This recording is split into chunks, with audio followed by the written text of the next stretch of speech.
Happy Friday, Brian Manny here on this rainy spring day in Colorado. I know a lot of people poo-poo the rain, but man, I do love it. I think coming from South Florida, it's just I do love the rain, and it just makes everything so green and beautiful. So I'm not upset about it. It's just great to see, and we need the moisture anyway. But here we are. Happy Friday. So let's see. Monday this week we have Black Knight giving us some feedback on homes across the country and saying that the average loan to value is 42%. What that means is that the average homeowner has 68% of equity in their home, which is unbelievable. It's definitely something that's helping keep the housing market strong because of the amount of equity that's out there across the country.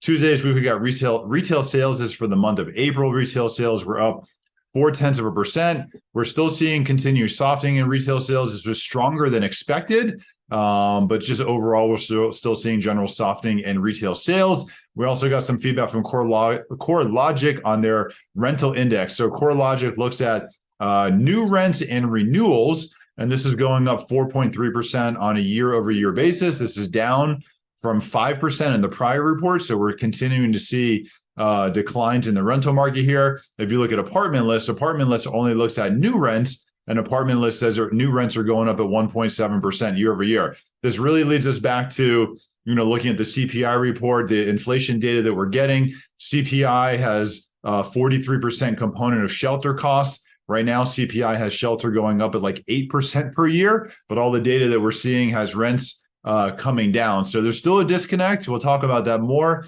next week because we're going to get some more inflationary data. But here we are with just some continual softening in the rental market. We got the Cass Freight shipping index as well on Tuesday. We've talked about this in the past. So Cass Freight looks at goods being moved around the U.S. So if you buy a product on Amazon and it gets shipped from the Seattle warehouse to Boulder, Colorado, that's tracking the Cass shipping index because that's goods moving around the U.S. So Cass Freight shipping on a month-over-month basis was down 1.3%, year-over-year down 2.4%. And what this really shows is less consumer spending because there's less goods moving around the country. Wednesday this week, we got NHMB. This is the National Home Builder Association. This gives us feedback on builder sentiment and just confidence from builders in the market. This is at 50. So this is a scale on 1 to 100. 50 is considered, or 50 or above is considered expansion. Below 50 is considered contraction. It's good to see this come back to an expansion number. This just means that builders across the country are more positive. They're selling product. They have more positivity in the housing market. So it's really good to see this. And this does say, the new construction sales are looking strong. Thursday this week, we got existing home sales. This is for the month of April. So existing home sales were down 3.4%. I was not surprised to see this lower. The challenge that we're seeing right now across the country is inventory. From the prior month into April, inventory only increased by 20,000 homes. That's like nothing for inventory across the country. If you look at inventory and you look at homes that are already under contract, so pending sales, and you look at actual available inventory in the month of April, that was only 563,000 homes. So that's still, unfortunately, record low inventory. That's still impacting an imbalance of supply and demand because right now we only have 2.9 month supply across the country. So still a seller's market out there and still an imbalance of supply and demand. Today, we just have some movement in the bond markets. We've had Fed speakers all week talking about their opinions of what's going on in the markets, what they think should be done with interest rates, if we should continue hiking. Then we had Jerome Powell talking today.